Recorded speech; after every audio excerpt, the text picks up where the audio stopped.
Hi everyone, I am A.K. Yadav and welcome to my Plus Point English classes.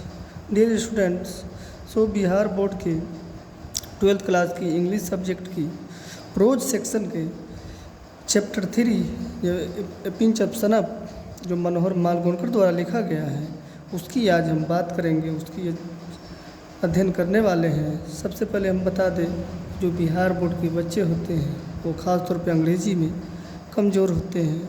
अक्सर जो है बच्चे जो है छात्र जो है वो 10वीं में जो है इंग्लिश नहीं पढ़ पाते हैं, क्योंकि हमारे बिहार बोर्ड में इंग्लिश 10th क्लास में कंपलसरी नहीं है। इसको लेकर उसके अंग्रेज़ी जो है मुख्य तौर पे कमज़ोर होते हैं। इसीलिए हम एक नया चैप्टर जो पिंच ऑफ सनअप है उसको हम लेकर आए हैं। इसके पूरे अंग्रेज़ी को हम विस्तार तौर पे हम हिंदी में आपको समझाएंगे और बताएंगे। इसलिए आप लोग मेरे साथ जुड़े रहिए और ध्यानपूर्वक सुने समझे। हो सके किसी प्रकार का दिक्कत हो तो आप कमेंट कर सकते हैं। डियर स्टूडेंट्स, ये चैप्टर जो है पिंच ऑफ सनअप मनोहर मालगोनकर द्वारा लिखा गया है। जो मनोहर मालगोनकर जिसका जन्म मुंबई में 12 जून 1913 में हुआ था, एक वेल नोन नॉवलिस्ट हैं, यानी कि एक प्रसिद्ध उपन्यासकार है और शॉर्ट स्टोरी राइटर भी है, यानी कि एक लघु कथाकार भी है, जिन्होंने with over 25 publications to his credit, जिसको 25 प्रकाशन का श्रेय जाता है। His important works include distant drum, the princes, a bend in the Ganges and Bombay beware. ये सारे उन्होंने कृत जो है लिखा है। वर्तमान में जो है द प्रेजेंट शॉर्ट स्टोरी, वर्तमान जो शॉर्ट स्टोरी जो है pinch of snuff taken from contemporary Indian short story in English is full of wit and adventure, यानी कि जो वर्तमान जो लघु कथा है जिसका नाम है अ पिंच ऑफ सनअप, ये कंटेम्प्रेरी इंडियन शॉर्ट स्टोरी से लिया गया है, जो एक पूर्णतः भरपूर्ण रूप से जो है बुद्धि से और साहस से भरा हुआ है।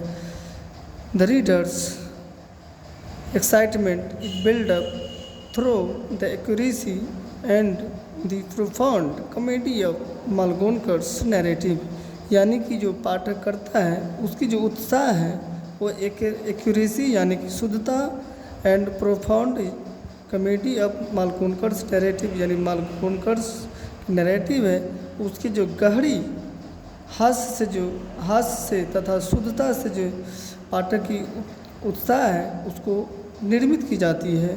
और तो इस प्रकार ये मनोहर मालगोनकर का बायोपिक है। आगे हम चलते हैं, चैप्टर में स्टार्ट करते हैं। अ पिंच ऑफ सनअप यानी इसका मतलब होता है एक चुटकी सूंघनी या आप खैनी कह सकते हैं।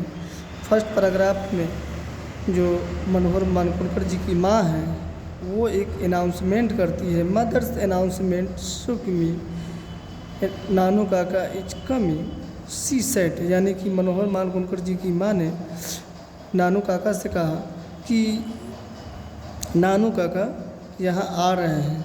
जब ये बात सुनकर मनोहर मालगोनकर जी चौंक गए और यानी उसको ऐसा लगा कि मुझे झकझोर दिया।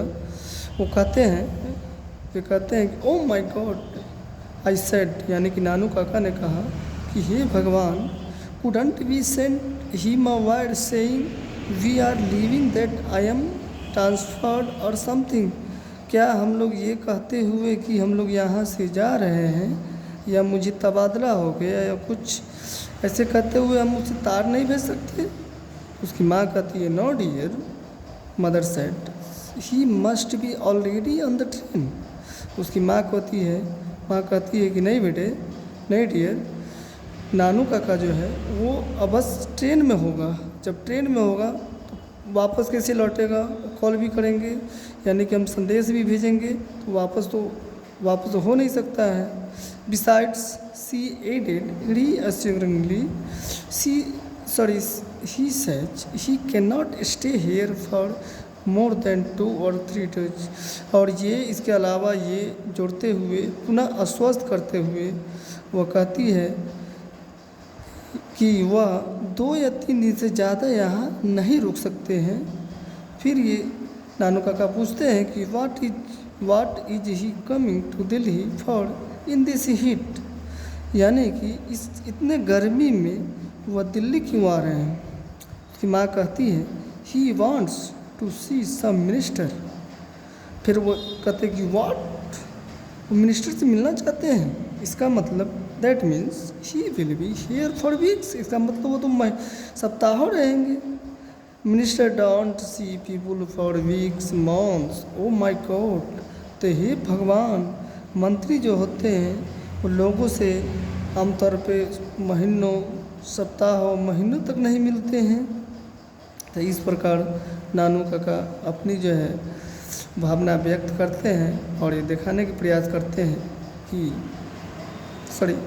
मनोहर मालगुणकर जी ये अपना भावना व्यक्त करते हैं कि मेरे मामा जो आ रहे हैं। तो दोस्तों आज हम यहीं तक बात करेंगे।